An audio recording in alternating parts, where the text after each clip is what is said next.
Hello all. तो आज हम लोग स्टार्ट करने जा रहे हैं स्पीड। कितने प्रकार की स्पीड है? Most probable speed, average speed और आरएमएस स्पीड। तो इसको डिराइव करने के लिए सबसे पहले हम क्या लेंगे? सबसे पहले हमारे पास मैक्सवेल्स स्पीड डिस्ट्रीब्यूशन जो होता है उसका फार्मूला हम लोगों ने प्रूव किया था कि अगर आपके पास मान लो नंबर ऑफ मॉलिक्यूल्स है जिनकी स्पीड सी से लेकर के सी प्लस डीसी के बीच में है, तो उसमें जो नंबर ऑफ पार्टिकल की संख्या होगी that is given by this formula.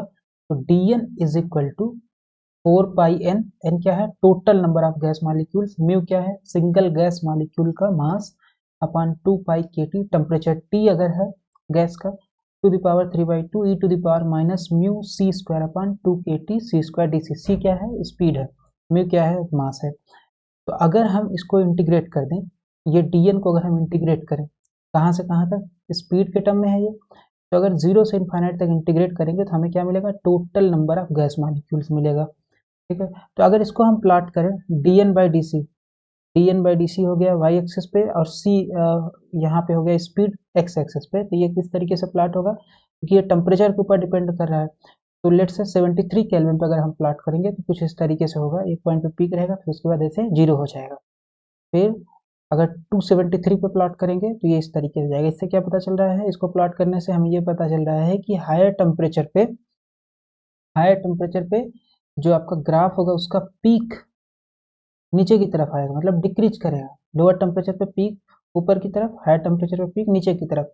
और ये आपका जो कर्व है वो फ्लैट होता जाएगा। क्यों? क्योंकि ये जो कर्व है, ये ग्रीन, अगर मैं एक कर्व लूँ 73 केल्विन पे, तो इस कर्व के अंदर जितना भी एरिया है वो क्या बता रहा है? Number of gas molecules.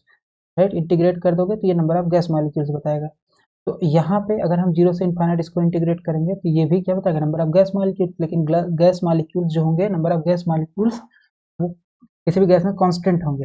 Right, इसलिए इसका जो कर्व है इसका एरिया सेम रहेगा और ये जो फ्लैटेड कर्व है इसका भी एरिया क्या रहेगा? सेम रहेगा। ठीक है? तो जैसे ही पीक आपका नीचे की तरफ शिफ्ट होगा हायर टेम्परेचर पे तो ये फ्लैटन होने लगेगा।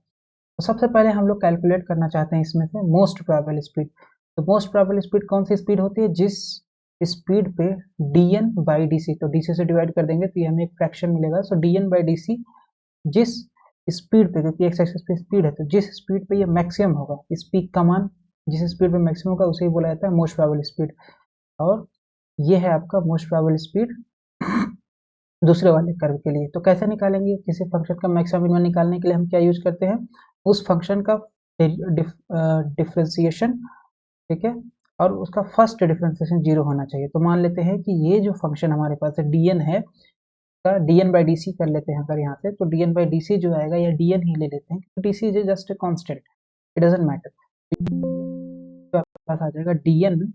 इसको हम डिफ्रेंशिएट करें तो ये जीरो हो जाए। लेट से किस स्पीड पे जीरो होगा? Most probable speed C M पे। ठीक है। अब ये फंक्शन जो है यहाँ पे डी एन का वैल्यू सब्सटीट्यूट कर दिए हम लोग, यहाँ पे इतना आ गया। ठीक है, बराबर जीरो।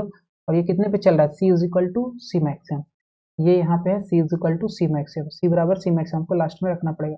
फिर ये भी है आपका C is equal to C maximum, फिर ये भी है C is equal to C maximum. ठीक है, इसी तरीके से रिपीट होता रहेगा।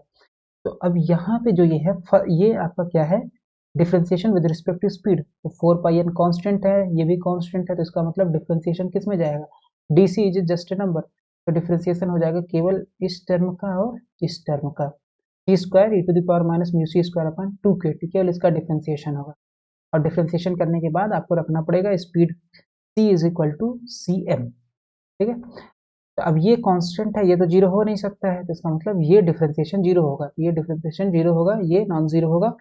ठीक है। अब ये दो फंक्शन है तो दो फंक्शन का डिफ्रेंसिएशन कैसे होगा? फर्स्ट फंक्शन का differentiation into second plus second function into plus first function into second का डिफ्रेंसिएशन। तो इसका डिफ्रेंसिएशन जब करेंगे तो कैसे होगा? E to the power minus mu C square upon 2 K T, सी के रिस्पेक्ट में कर रहे हैं तो e to the power minus x, तो e to the power minus x का e to the power minus x, लेकिन ये एक्स तो नहीं है तो इसका चेन रूल से हमें दोबारा करना पड़ेगा। तो डी टी सी, इसका दोबारा करेंगे तो minus mu by 2 K T C square का हो जाएगा 2 सी, तो ये आ जाएगा minus 2 mu C upon 2 K T. C square यहाँ पे सी स्क्वायर आ गया plus E to the power minus mu C square upon 2 K T, E to the power minus mu C square upon 2 K T यहाँ आ गया। सी square का differentiation करेंगे तो 2c आएगा।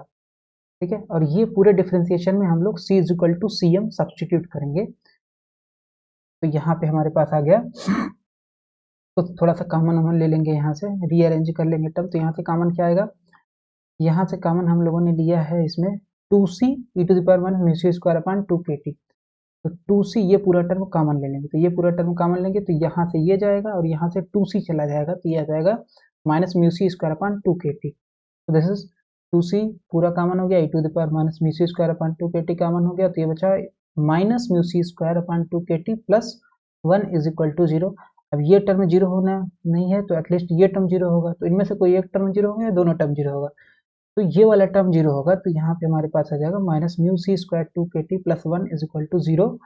ठीक है, या c का मान निकालोगे तो 1 इधर जाएगा, ये 2kt और आ जाएगा अपान म्यू, और c स्क्वायर है तो अंडर रूट आ जाएगा, और इस c की जगह हम लोग क्या सब्सटीट्यूट करेंगे, cm।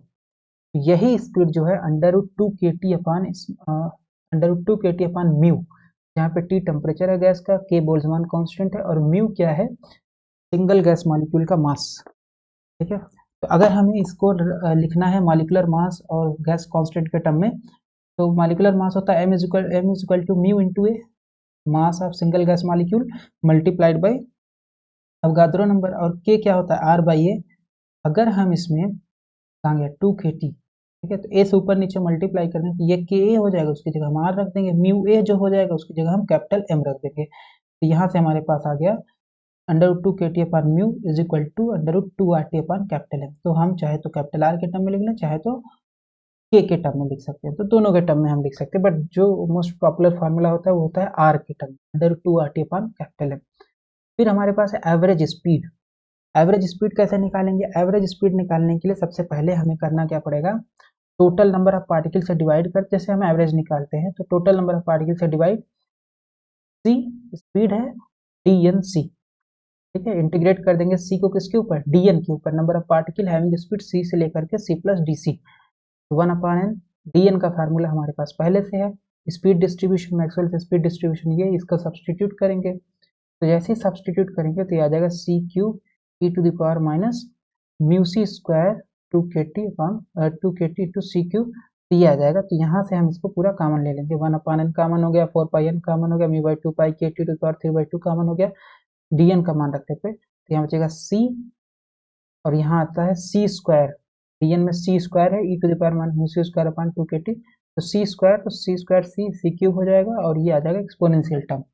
इसका जो इंटीग्रेशन है, इसका इंटीग्रेशन कैसे निकालेंगे, जो हमारे पास फार्मूला होता है 0 to infinite x to the power m e to the power minus alpha x to the power n dx 1 upon n gamma m plus 1 upon n alpha to the power m plus 1 upon n, ये formula होता है, right, ये formula होता है।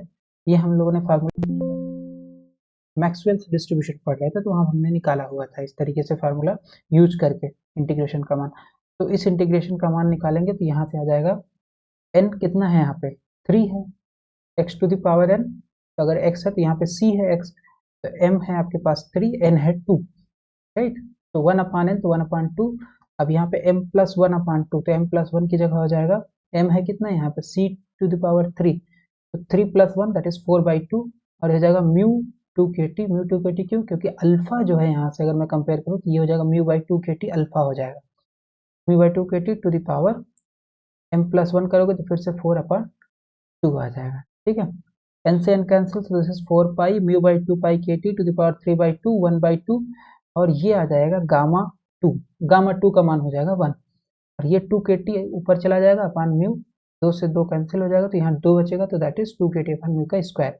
इसको थोड़ा सा solve कर लेंगे पावर को, तो 2 यहाँ स्क्वायर है, तो 2 माइनस, ये माइनस हो जाएगा 3/2 पावर इंटू माइनस 1 प्लस 2, इतना 2 का पावर हो गया, पाई का पावर अगर हम निकाले तो 1 माइनस 3/2, और कहीं पाई है नहीं, फिर म्यू, म्यू का पावर हो गया 3/2, और यहाँ आ गया -2, kt का पावर -3/2, और यहाँ आ गया +2, सॉल्व कर लेंगे तो आ जाएगा 2, आ जाएगा 2 का पावर हो जाएगा 3/2 पूरा, पाई का पावर हो जाएगा -1/2, और म्यू का पावर हो जाएगा -1/2, k2 की पावर हो जाएगा हाफ।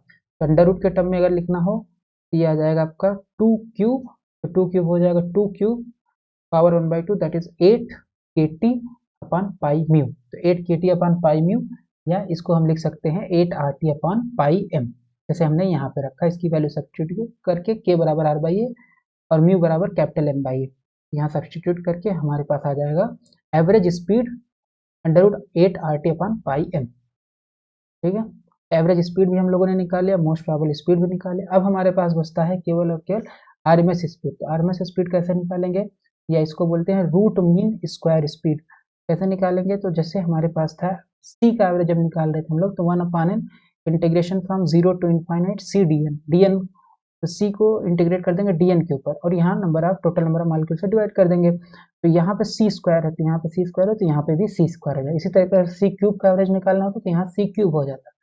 ठीक है, ये जनरल फार्मूला है। तो यहाँ पे 1/n dn का मान रख देंगे, मैक्सवेल स्पीड डिस्ट्रीब्यूशन का मान पूरा इतना आएगा। और फिर इसमें टर्म होता है c square e to the power minus mu C square upon 2kt। तो यहाँ सी स्क्वायर पहले से है, तो ये C4 हो जाएगा, और ये आ जाएगा e to the power minus mu C square upon 2kt। और यहाँ बचेगा डी इंटीग्रेट कर दो 0 to इनफाइनाइट। तो ये हो जाएगा 4 पाई म्यू बाई 2 पाई के पावर 3/2। फिर से ये हो जाएगा 1/n। ठीक है, तो n है 2 यहाँ पे, m है 4, अल्फा है म्यू बाई 2kt। तो ये जाएगा 1/2 गामा m प्लस 1/2। तो m कितना हो जाएगा 4 प्लस 1 5/2, अल्फा हो जाएगा म्यू बाई 2kt पावर 5/2। तो यहाँ से हमने इसको सॉल्व कर लिया है, तो यहाँ बचेगा 2 पाई mu by 2 pi kt power 3/2, और यहाँ 1/2 गामा 5/2 का मान होता है 3/2 1/2 अंडर रूट पाई। ये वाला पूरा टर्म ऊपर चला गया, तो 2kt upon mu two the power 5/2। अब यहाँ से इसको हमें क्या करना पड़ेगा, सॉल्व कर लेंगे। तो जैसे हमारे पास है 2, सबसे पहले पाई, तो पाई 3/2 है, ये अंडर रूट पाई और ये पाई, तो 3/2, तो ये पाई से पूरा पाई कैंसिल हो गया यहाँ से यहाँ तक। फिर इसके बाद 2 3/2 है, 2 यहाँ पे भी है, यहाँ पे भी है, यहाँ पे भी है, राइट। तो इस 2 से ये 2 कैंसिल हो जाएगा। फिर यहाँ पे 5/2 है, और ये 2 प्लस 3/2 तो 5/2, तो ये 2 ये भी कैंसिल हो गया।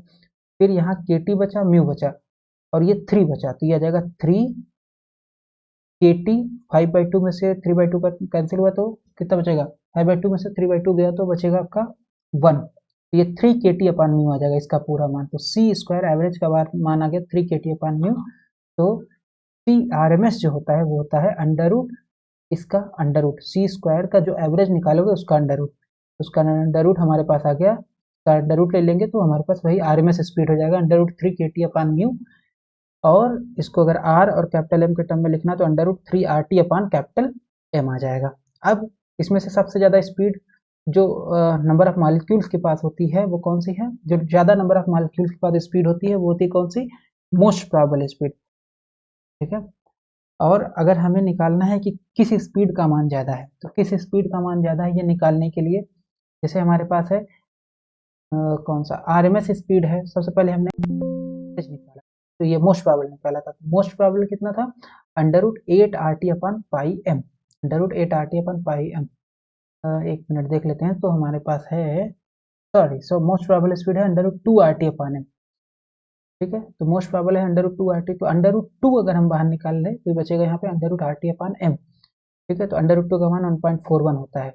एवरेज स्पीड जो होती है वो होती है under root 8RT upon pi m, तो अंडर रूट 8 का मान होता है 1.59। और RMS स्पीड है, RMS स्पीड कितनी है, RMS स्पीड है आपके पास under root 3RT upon m, under root 3RT upon m, तो अंडर रूट 3 का मान हो जाएगा 1.73। सबसे ज़्यादा मान किसका है, सबसे ज़्यादा मान है RMS का, RMS स्पीड का मान सबसे ज़्यादा है। फिर 1.59 होगा तो C बार हो जाएगा, फिर सबसे लास्ट में है 1.41 सी मोस्ट प्रोबेबल। तो ये रिलेशन होता है।